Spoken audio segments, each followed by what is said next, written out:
Hey everybody, welcome to Season 2, Episode 11 of Geek.0. I'm Chris. And I'm Shawn Michael. Sean, welcome back to the microphones and to the webcams. We're here going to talk about a few topics today. We're going to talk about how coding can be easy. We're going to talk about the PlayStation VR, what's good about it, what's bad about it, a little bit from what we've heard. The possibility of Final Fantasy coming to Xbox One, which seems like a pretty big deal to me. And then we're going to finish up with a device that'll turn your iPhone into a nearly portable console gaming device. So follow us on our geeky journey, and we'll see what we've got in store for you today. Sean, how's your week been, man? Been a few days Good. since we chatted since the end of E3. What's been going on Yeah. with you? Honestly, not a whole lot. I've been getting back into the swing of work the last couple of days, but the wife and I took an early anniversary trip to Hot Springs, Arkansas. Very So we nice. just kind of took off and decompressed and disconnected for a few days and just kind of spent some time together. So it was nice. So I'm just Good. getting back into the swing of things. How about you? Absolutely. It is okay. Spent the weekend down in Branson. Got a nice lake tan. Got to hang out on the Tri-Tune, do a little tubing. Ooh, Got the nice redneck sunglass tan line tan, around my eyes. the Uh, NASCAR tan. the NASCAR tan, good call. Pretty proud of myself though. I did not burn my balding shaved head. Thank you, Coppertone 50 SPF. About every 90 minutes or so, big O wad of sunscreen in and just wiped it all over my head because freshly buzzed hair deserves a lot of sunscreen Nice. because I've made that Yes, it does. mistake and it sucks. It, if you've never burnt your scalp, I highly don't recommend it.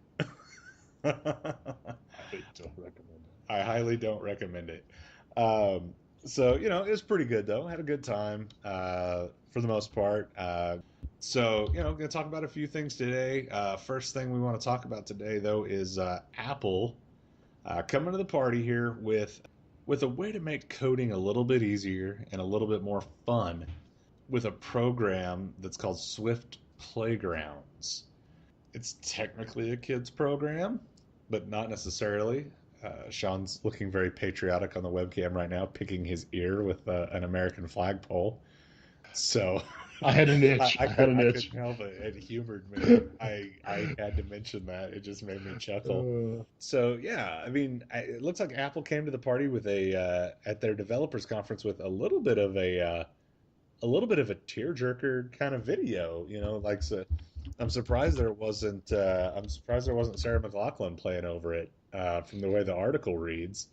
Uh, so, tell us a little bit about Swift Playgrounds. I know it's technically a kids game, but give us kind of a lowdown what it is, what it's for. Why did Apple bring everybody to Humane Society level of tears at the developers conference?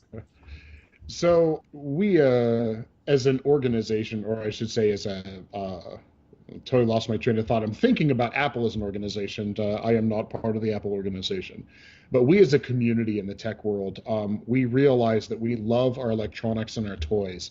And I think Apple has a better grip on this than a lot of companies, other than Google. I think these two companies understand that while the rest of us love our electronics and our tech, what we don't think about is the engineering that goes into making that tech work. Absolutely. And Apple, whether you're a fan or a detractor, the one thing you cannot deny is that Apple has created pure magic with, they've built an ecosystem where they design the hardware and the software. And when you can control those two environments together, you can make things work seamlessly. And that's one of the things that makes the iPhone such an amazing product. And Apple is looking into the future and saying, you know what, we have a serious issue here. And then Google has been talking about it now for almost 5 years. And that's that there's a huge gap, generation gap when it comes to programmers. So what we're seeing is fewer and fewer people coming out of school with a programming degree. And that means in a few generations, we're going to have a whole generation of users with no one to build and program for these devices. Yeah, that's kind And of a bad so thing. it's a terrible thing. And so Well, over I'll the say last, that. the one thing that it is good is that if you are a programmer, you're going to get paid a crap ton of money because of supply and demand. Yeah, but and here it's a good point because that ties right into this article, and that's that the problem is going to be that they're going to be overworked and they're going to be so Uh-huh. overburdened that they're not going to like programming. That's a good point. Um, and so what Apple and Google have been championing for a while, Google started much earlier. Um, but what they've been doing between code.org and Google's efforts is to try to make coding fun so we can get the new generations of children in school Yeah. into the idea of coding and get them excited about the idea and start them on a career roadmap at a young age to have an affection for it so that they grow up wanting to do it. And code.org, I've got my kids involved with it. I love code.org. I've done the whole Minecraft side of code.org, and we're working on a couple of things for a new project that my wife and I are working on, a new website for technology education. But one of the cool things here is Apple's thrown their hat into the mix here with what Apple does so well, and that's they take something that already exists and they make it just magical. And everyone who's had a chance to interact with Swift Playground says that's exactly what this is. It takes the idea of writing code and turns it into a game that's not too childish and babyish, and an adult can pick it up and still enjoy it as much as a kid would. But it creates this environment that makes you want to code, and it makes the process easy to understand and engages you. And this is a really cool idea for a way to start this ball rolling and this conversation happening when it comes to code. Pretty awesome that they're looking to make it that easy for coding. What do they say now? One in 10 or something like that. What is it? It's a pretty low number at how low the number of kids are that are coding. It's a massively low number. Only 1 in 4. Oh no, it's the U.S. schools. Only 1 in 4 That's U.S. it. schools even offer any Yeah, that's programming what or it was coding I was looking classes. for. And if you think about it, this is really scary because so much of our society, whether it be in the business world or the education world, Yeah. revolves around. I mean, can you name a single The person tech that sector doesn't is a carry technology with them? the tech sector is a big deal in this country. It is not, Well, you know, worldwide. yeah. Can you think of it? Do you know a single person that doesn't carry technology or use technology on a daily basis? Well, that uses obviously. I mean, people watch TV, but as Yeah, far well, as skip computering, TV. computering, my father-in-law, yes, does not. He does not own a computer. He does not have the internet. He does not carry a cell phone. Ooh, So believe it or not, yes, I actually do know someone. okay. Well, I've got a Yeah. few friends who are fairly disconnected. I've got one who actually he's an insurance salesman by day, but he's a cattle rancher, Yeah. and he still carries a smartphone with him even when he's out there, rustling cows around and working on fences and stuff like that, so he can check on stuff. So I mean, it's ingrained in our society, Yeah. and I see what you're saying there with a few of the older generations that have Yeah. grown up without it. But the rest But of the yeah, I don't world know and where the anybody future is that. going, I mean, what 80% of Americans have a social media account. I mean, it yeah, just I mean, everybody is involved in tech in some way, shape, or form in the United States. I mean, obviously that number dwindles in more impoverished countries and things along those lines, but the United States, I mean, yeah, you could kind of throw China a little bit into the mix and Japan in as well, but the U.S. pretty well leads the way when it comes to tech, and the fact that only 1 in 4 schools offer any kind of tech training, training yeah, is insane. And it feels like a lot of that comes down to it's more of a vocational skill than a college skill. And yeah, in the United States it's been pushed heartily that if you want a good paying job, you have to go to college for 4 years. And that's markedly not true. You can be a welder and make a crap ton of money if you're good at it. So exactly. it's almost like there's this stigma around vocational training and that's probably a big chunk of why so many kids don't code is because, well, I don't want to go to the weird vocational school that's across the street from the high school. That's where the weird there's weird kids that go over there. You know, because that's what it was when I was in high school. Kids didn't want to go across the street to the vocational school. Right. And there's a stigma that surrounds it. I Yeah. mean, nobody wants to be perceived as the nerdy geek or the analytical dork, Yep. or that have to be a math genius to do it. There's so many stigmas around it. And Yep. what's funny is that the days of those kind of coding algorithms are gone. Yep. Today's code, once you learn the basics, the code almost writes itself. You just have to know the right queries and the right strings. You have to understand the language, and once you do, it's like painting. And it's sad when you brought that statistic up when you say 1 in 4, and this is alarming for me and for all of us, because when I was a kid, let's see, when I was in third grade, Was that when I like was in third 1975 grade, or something like that? ha ha ha. It was in the 80s, but when I was a kid, in third and fourth grade, I was learning logo programming on an Apple IIe. Yeah. They were teaching us programming at my age. And back Yeah. then, technology was not an overarching, world dominating thing. No, Does it make sense? yeah, Now absolutely. it is. I Now we remember are dependent on it. I remember in kindergarten, first grade, learning like the basics of DOS and starting to learn HTML and how to code a website and things along those lines. I remember. I mean, and obviously we're talking a little bit different when we're talking coding here, but I remember doing a website in seventh or eighth grade that had like the dancing, what would now be considered a GIF of like Calvin and Hobbes dancing and crap like that. And dude, I couldn't remember how to do any of that now. If you sat me down in front of a computer and said code this, I wouldn't know how to be Exactly. able to do that. I'd love to And learn that. This I will say the Swift Playground is very interesting. If for me, I'm actually quite interested in trying it out. So yeah. you know, Well, it's great because they've designed this to be once again not just for kids. I mean, it's not just for teaching new users how to code. The extent to, and this is the magic of Apple as a company. You can code real programs in minutes with this software, and even become more proficient with your existing coding skills. So someone who's new to the entire concept of coding can pick it up and start running with it. But even those who actually know how to code, Swift Playgrounds will actually help solidify and help your yeah, existing skill set build a and help you stronger become more foundation. proficient. Yeah. Well, and Exactly. that's and this is it's also very interesting if you look at it from another angle of, we keep hearing jobs about or keep hearing stories about, manufacturing from this company or that company going overseas or going to a different country or things along those lines. Yeah.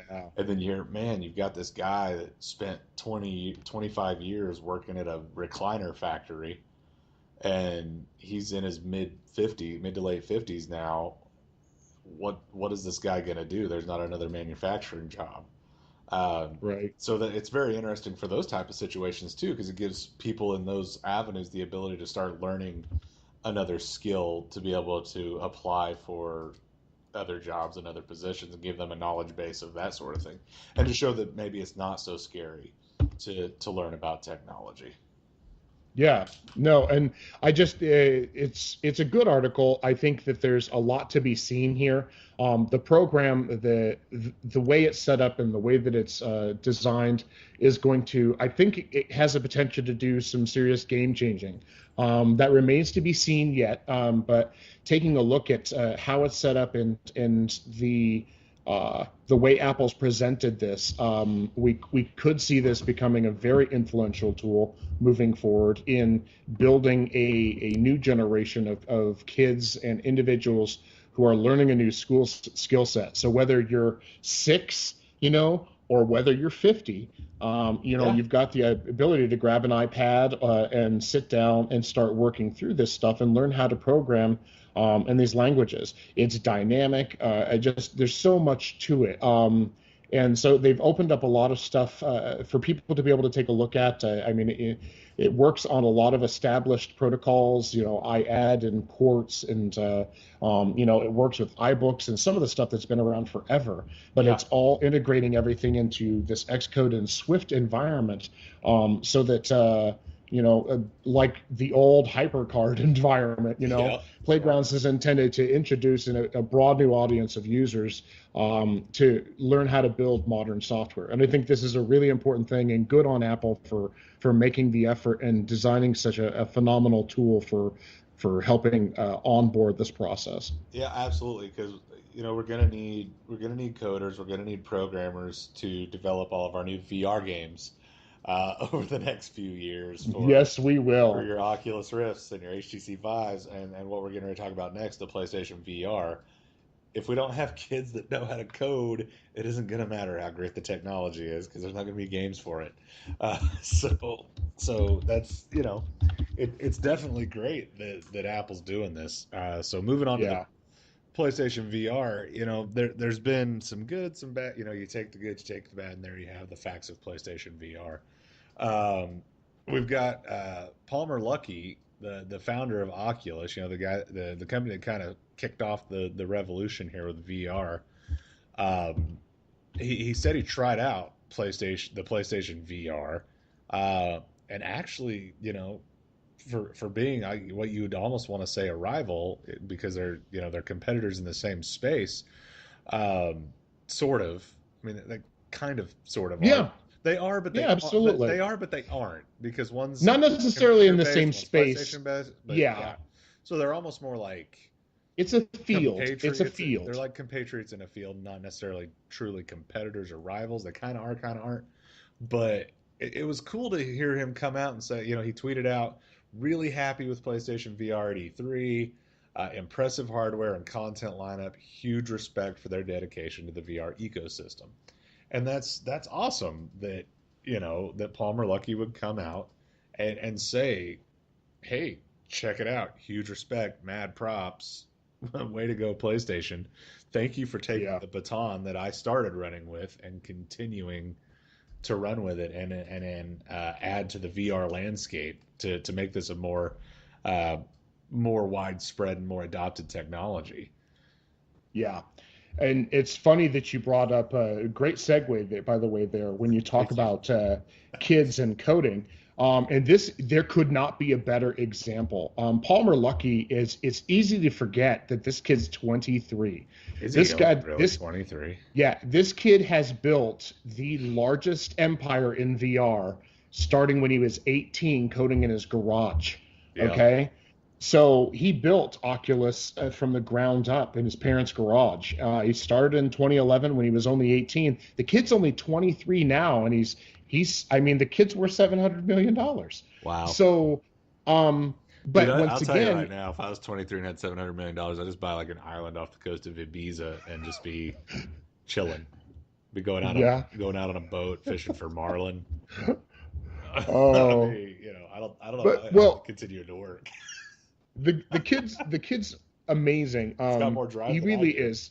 He does, but he has a vision, Yeah, he and does. he's really really pushed for this vision.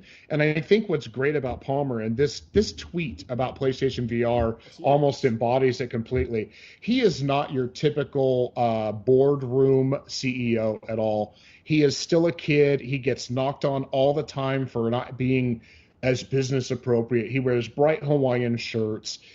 He's a dork. He acts like it. He doesn't care, and he just speaks what's on his I mind feel like instead of doing what a lot of he's less cool Elon Musk. yeah, yeah, young, dorkier version of Elon Yeah. Musk. And the great thing about it is he doesn't have to care. Yep. And and keep in mind, because of his age and his immaturity, he's done and said some things that have ticked people off. Like he did tweet that he was excited about the shortages for Oculus because it meant that and what Yeah. what he meant for Yeah. himself was, and the company was, he saw that was great, that there was a high demand and people wanted this Exactly. product. Yeah. But after the retail Yeah. before pre-order filling, a lot of customers got pissed off at him for that. But what's great about Palmer is he just says what he's thinking at the time. And I took this comment as a bit of excitement at playing with the competitor's product finally, and getting to a chance to interact with it. Yeah. But I also think that might be saying something about PlayStation VR, and I might be reading too much in here. But I think that it might also kind of signal that Palmer, now that they've had a chance to play with it firsthand, Yeah. uh, doesn't feel as threatened.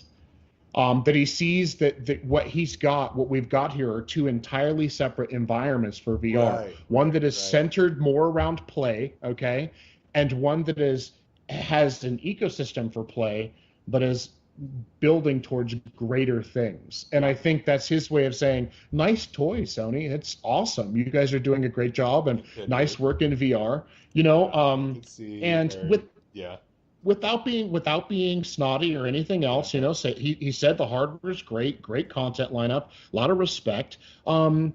But you don't typically see a CEO of a major company that in a very cutthroat new market yeah, giving mad props to you know what I mean, one of their primary competitors. yeah, So I think it's awesome that he is recognizing the platform itself. That means that it's on his radar, which says great things for Sony. yeah. Um, but Well, I and think that. Oh, go go ahead. ahead. No, keep going. Oh, I was going to lead into something. So Okay. you go. Well, I think it's great too that it has gotten pretty good feedback from E3. PSVR has, and what's great about that is that they did not bring the Neo with them to E3. You know what I mean? They brought just a pile of OG PlayStation 4s, like what we're running Yes, right now. And it wasn't choppy and blocky and sucky exactly. and it ran smoothly and there's been good feedback and people have been happy with it. So that I very much like as someone that didn't want to have to buy another console. So Exactly. Yeah, and there's been a lot of great revelations following up on E3 with PlayStation VR. Obviously, the company coming out and saying that every demo they ran, they were running on a standard PS4. yep, I think that puts people's minds at ease, especially when a couple of developers had kind of made some and yeah, or a couple of executives had made some statements in interviews saying that PSVR was not going to be a good experience unless you had a Neo. So I think that is a great revelation. I think yeah, what's cool though is that Palmer Luckey and Oculus, for all the things that they are absolutely the market leader right now. When it comes to notoriety and hardware, they are the company, the benchmark by which all other companies are competing. Now, I know the HTC Vive okay. I was has, getting ready to uh, say I'll in agree with you on the in notoriety. I many, don't know about the yes, hardware. in many reviews, the HTC Vive has been getting quite a bit of attention for being what they feel is a more finished product and more capable product. But it's also, from every reviewer that I've read a review of who espoused their great joy of how good of a product it is, have also lamented the intense, laborious, and tedious setup process, and the fact that you need a dedicated entire room in your home or business to use this thing. And that's Yeah, the exact opposite of the Rift. And so yeah, that's true. here's a guy who is a CEO of a leading technology in a leading new market, and he's saying, you know what, these guys have made a great product. Yep. Like, and it doesn't get much more authoritative, if that makes sense. Yeah. um so It would have been that's a good it sign. would literally have been like if Steve Jobs had come out and said, "You know what? This Droid, it's a nice phone." Yeah, exactly. That's literally what it's like. And Yep. so that's the good. So not everything That's is coming up roses, though. that's the good with PlayStation VR. The So bad. so the bad ties into Oculus a bit here as well. One of the things that people have talked about when it came to Oculus and the release of the Rift was it doesn't come with the controllers. Right. And Palmer Luckey made it very clear that every game that they release for the Rift for now is going to be fully playable without the use of the controller, will not need these special controllers for the Rift. But and it very, very clearly said that they would not be releasing the controller for the Rift, these handheld controllers, until they were just right. And so here we go to the PlayStation VR. Oh yeah. Oh yeah. And while we have a fantastic headset, what we're using to control in the environment, if you're not using a gamepad, is a motion controller that's been around for, what, 5 years? Longer than that. I think. So yeah, and here's the deal. The PlayStation Move controller is what's being used as the primary means of input for the. It was released in 2010, so we're So coming 6 up on years. almost 7 years. Yeah. Yeah, Uh, North America was September of 2010, so yeah, we're coming up on 6 years. yeah. So here's the deal: you're taking a industry-leading, cutting-edge technology for virtual reality environments in this headset, and you're using an old school IR light sensing technology controller from 6 years ago for But motion but sensing on that in same this. but on that same token, that's how their headset works. It's got the six or eight light bars around the ring of the headset. And that's how their headset senses with the camera. For Yeah. motion tracking with the headset. But when it comes to actual physical engagement with the environment, Right, right. That's just that's how it just works. Yeah. positional tracking. That's Yeah. just positional tracking. I get it. But now when we're talking about your interaction with the environment, Yep. I had a bit of concern about this originally, Yeah, I but then I remember kept you seeing talking the about it. videos, and and I'm like every kid who sees a new candy store open, I was so excited about the potential of this product, I really didn't think anymore about the Move controller. Then Yep. E3 happened, Yep. and people started using these controllers and talking about how even with the significantly improved high-tech camera for the PlayStation 4, that there were a lot of issues with dropped control or detection, calibration, and that they see that this could be potentially the Achilles heel of the platform. Yeah. And I mean, that what do you think, man? Have you used the Move controller? oh yeah, I used it with my PlayStation 3 for about 10 minutes. I mean, I got them. I don't even remember why I bought it. Um, Golly, I wish I could remember, but I ended up with it. It may have been just to get the camera, and it was cheaper to buy the camera and the Move controllers together than just the camera because they're trying to clear out Move controllers. And there was that sports game that came with it where you could shoot like the bow and arrow and those three or four Oh moves. yeah. And I used it, and I was like, well, this is lame, and threw it in a box and never used it again. And then I sold my PlayStation 3 and just threw in the Move controller. Like, here, man, I will you say, can take this. I don't need it. yeah, I will say that I did the same thing. I got rid of them eventually. There was one game, and given the time frame that they came out in, it was pretty impressive. And that was Killzone 3 with the Move Yeah. controller, Okay. where you could put it Oh, you can in put the it in the gun gun. Yeah, I accessory, remember that. Yeah, and you could move around and and yeah, it was so cool back then. I yeah, mean, it felt so next generation at the time. yeah. But outside of that game, I was just like you. I was like, Eh, okay, I really don't have a need for this. So I didn't buy them again until Just Dance came out. And yeah. my wife wanted to start playing Just Dance again. And then for the PlayStation 4, Just Dance incorporated, a much higher tech camera that can just Yeah, detect your you movement. don't even freaking need the Move controllers to play Just Dance anymore.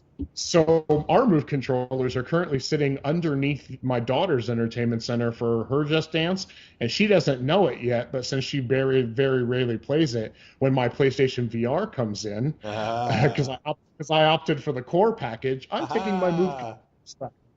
Well, I'm looking forward to us putting a webcam up on top of your TV and recording us both playing it Yes, and yes. throwing that on YouTube. That'll be funny. Hey, Um, we'll be able to use the GoPro since it came back and it oh yeah, is works. your GoPro in and working properly now?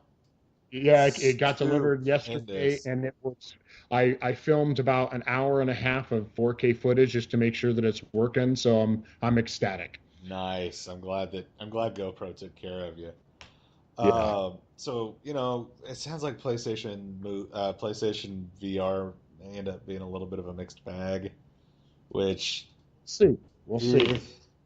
eh. So we'll see. We'll see. Hopefully the better camera with PlayStation 4 will help. Um, I don't know, but from something that sounds like a mixed bag to something that if it happens will be a huge deal. It's looking like Final Fantasy may break their exclusive deal with Sony and jump ship and swim on over to Xbox One. Um, that's Well, kind yeah, of a big deal. well, the Final Fantasy games have been on Microsoft platforms in the past. Right. So But 12 or excuse me 11, which I wasn't a big fan of, was on the 360, and then Lightning Returns, which was well, the Final I Fantasy guess I did 13 say it wrong. remaster. Final Fantasy 14 may be showing But up. Final Fantasy The 14, MMORPG, or the massive multiplayer game. It's not an RPG, but the massive yes, multiplayer game may be showing up on Xbox One.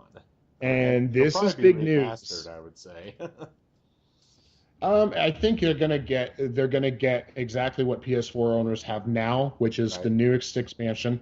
But this is big news. You're right, because 14 is massively popular, Yeah. um, like insanely popular. So the game itself has received critical reviews, and that's saying something, because when it first released, it was so terrible Uh, and glitchy that Square actually completely re-released it um, with a new uh, title, a Final Fantasy 14, a Realm to Reborn. fix the issues. Yes, a Realm Reborn. Yeah. Um, so it's sort of nefarious or Yeah. infamous because of that. Yeah. But it's got a ton of users. I meant to look up where they're at for monthly subscribers. Um, Here we go. Monthly subscribers. We are at.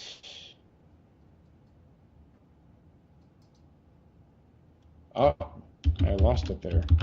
Hey everybody, Um, we don't want dead air in the middle, so I'm just going to talk here yeah. for a minute and fill in until Sean has the numbers that he's looking for. Today, Sean's wearing a nice purple V-neck t-shirt. Uh, 4.5 million. So uh, we're looking at about 5.2 million people apparently now. So um, during their standard times, when things level off, World of Warcraft was averaging about 8. And it's by far the most popular it's MMORPG in definitely up history. there. So this is, I mean, we're talking about a lot of users. I have several friends that have multiple PlayStation 4s, and they have one that plays Final Fantasy 14 all the time. They'll take Wait, what? breaks to play other games, and then they'll come back to 14 and play, almost like Evercrack back in the day. Oh, wow. Um, EverQuest. Oh, So, I yeah. mean, 14 is a big deal for a lot of people. So, seeing this come to Microsoft's users will be huge for Square.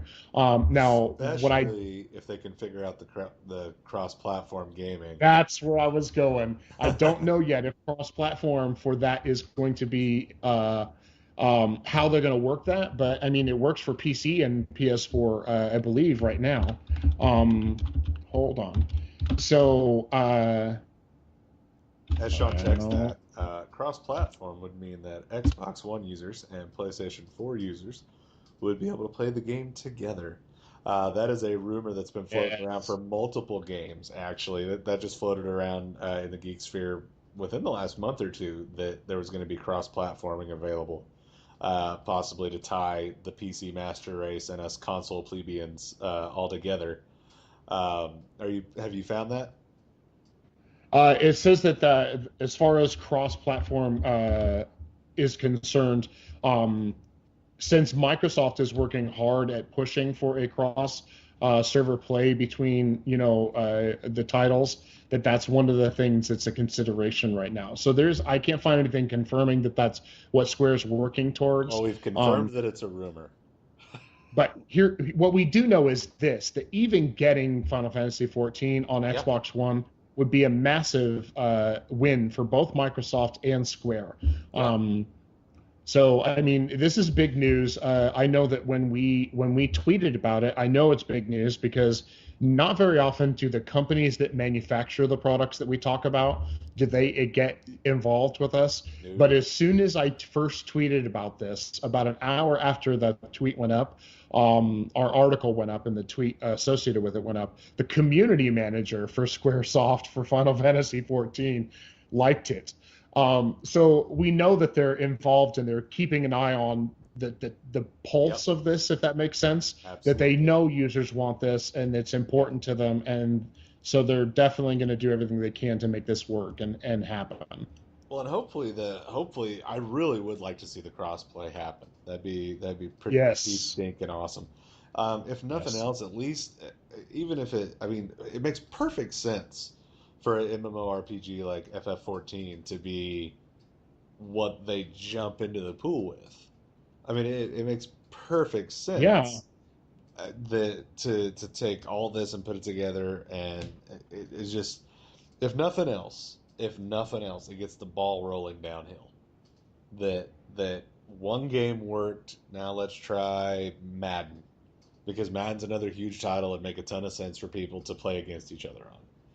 And then Madden Yeah. worked. Now let's try Call of Duty and Battlefield, and then it won't matter so much which console you have and all that, and it'll be everybody's just together in a happy, harmonious gaming community. Except the PC Master Race will still make fun of consoles. Uh, Well, that, but you know what? That's exactly what, and I got to give props to Microsoft. And we talked about this when yeah, we talked about the E3 show. Microsoft, seriously, you guys had the worst launch of a gaming system in history. I'm just going to put it out there. The Xbox One launch was a heated mess, as the guy from a heated Pitch mess. Perfect 2 says, a mess that is A as you mess that heat has it. heated. Yeah. So I mean, it was just Uh, it literally was a crap launch. And yeah, since then, you guys have said, God, we've got to do something better. And the Xbox One right now is a phenomenal console. The changes that have been made in the policies that Microsoft has enacted, especially this Play Anywhere policy that allows cross-platform play and single purchase play between PC and Xbox One that's a titles, huge deal. is fantastic. And I just did find confirmation that one of the reasons Square didn't even consider it initially was because of Microsoft's restrictions on cross-platform play. But since they've Interesting. pushed this new cross-platform play across Xbox One and Windows 10, um, now Square's really interested in this opportunity to bring this game to them so that they can play, between PC and Xbox, and potentially even Xbox, PC, and PS4. So this is a big deal, and Microsoft literally opened a door to probably one of the better partnerships that you can get involved with. Squaresoft has had their bumps and hurdles, but as far as the developer is concerned, hands down, they're one of the best in the business. I will continue to say that to my dying breath.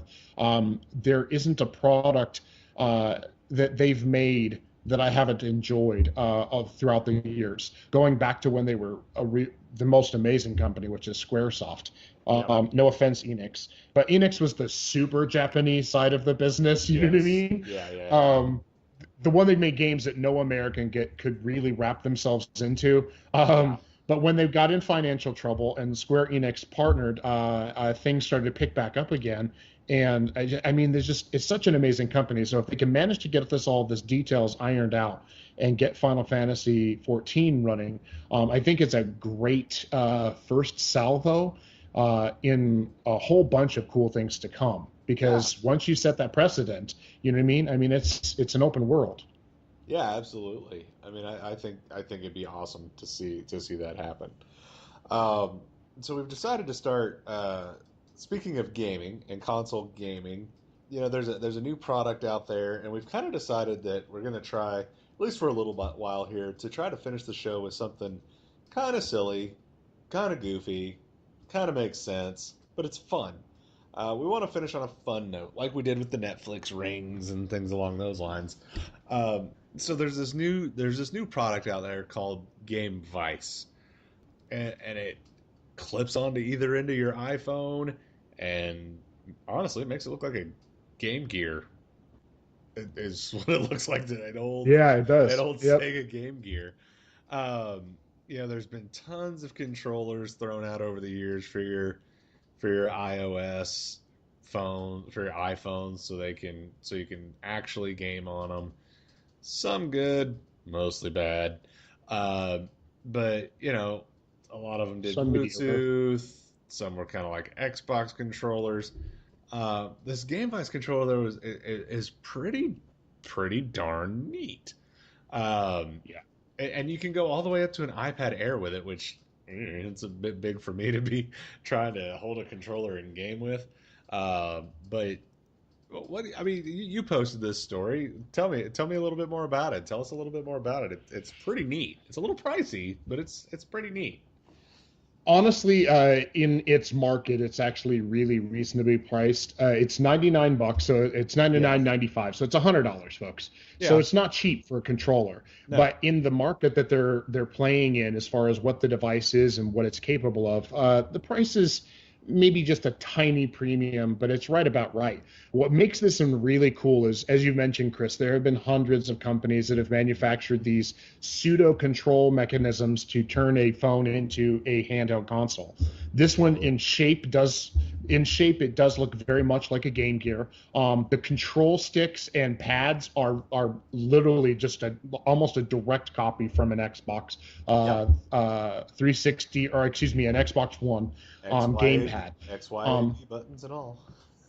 but it looks to be a really solid build. And I'll tell Yeah. you why I know for a fact, even though I haven't touched it, I'll tell you what tells me for a fact that this is an incredibly well-made product. This is not a third-party tool sold on some Chitschke website. This is literally on Apple's site. They are selling it Wow, I directly actually through had Apple. not see that. Apple is very cautious about letting third-party Yeah, they manufacturers are. develop a tool, and then officially licensing it is not easy to do through Apple. Getting them to sell that product on their own store, though, is That really yeah, it saying is. something. That's So, crazy. I did not as see a matter of that. fact, yeah, that's the only way I know how to buy it is directly through Apple's store or through Interesting. their accessory shop. So if you go to apple.com shop and just put in Gamevice, you can pick which one you want, whether the iPad mini, the 6, 6S, 6 Plus, or 6S Plus, or like Chris said, all the way up to an iPad Air, or if you're one of those whose family loves you enough to get you one, an Uh, iPad Pro 9.7 inch. uh, So, and let me tell you, someday. having done a review of the iPad Pro, uh, uh, and how amazing it is. The iPad Pro 9.7 inch is even actually slightly better than the really big one. Because you can So actually I can only carry it. imagine. Yeah, and the screen's a little nicer. Yeah, So I can only imagine how sexy that thing is to play, yeah. with a full-fledged controller. So it's as far as features are concerned, you've got dual analog sticks, you've got your ABXY fire buttons, left and right triggers, your bumpers, D-pad, all the things you'd expect. It's got an 800 milliamp battery, and it does have pass-through charging, which is great. That Yeah. allows you to continue to charge it while you play. And it Um, lets you charge it your act, iPhone with micro USB. yeah. And what's really cool Uh, is that this thing has an audio DAC built right in. So not only does it have just, a headphone jack, but it has a digital to audio converter built right in yeah, for quality better sound. sound quality. Um, yeah, so I mean, it's a nice little tool. It comes with a USB power cable, Yeah. to charge it up. It's got, Lightning connector input. So I'll tell you this. it seems to be. I'm looking at it attached to the 9.7-inch iPad, and Yes, sir. boy, it looks bulky. It looks Yeah, really bulky. they did the control scheme is switched up a bit. Yeah, The yeah, design, the shape is switched up a yeah. bit for It's the iPad tapered to model. fit your hand so you can hold it, but golly, it Yeah, looks big. it does. Yeah, it guaranteed to make your iPad feel larger than it does normally. That's for Yeah, sure.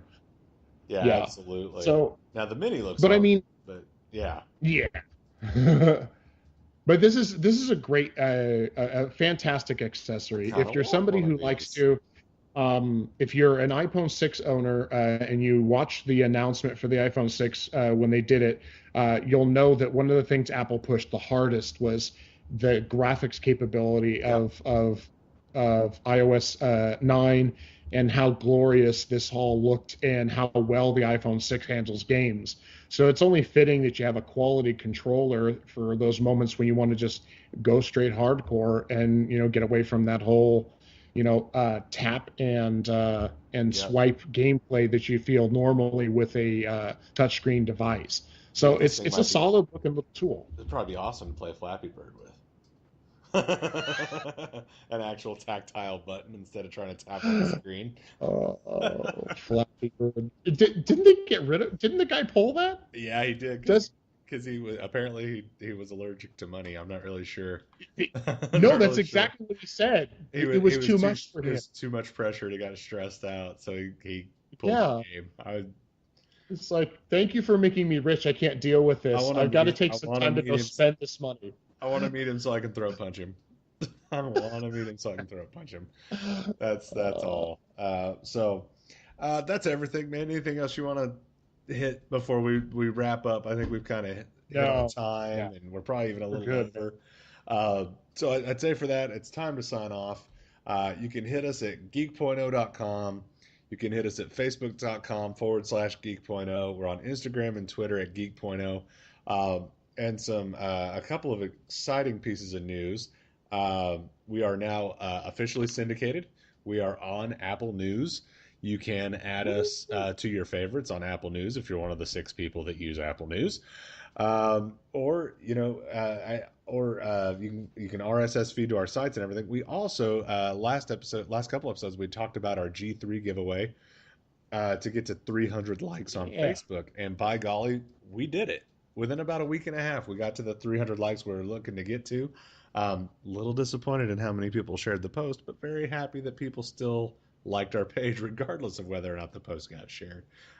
So we are growing quickly. Um, and we're getting ready to, and we'll be doing the giveaway here in a little bit of all this stuff.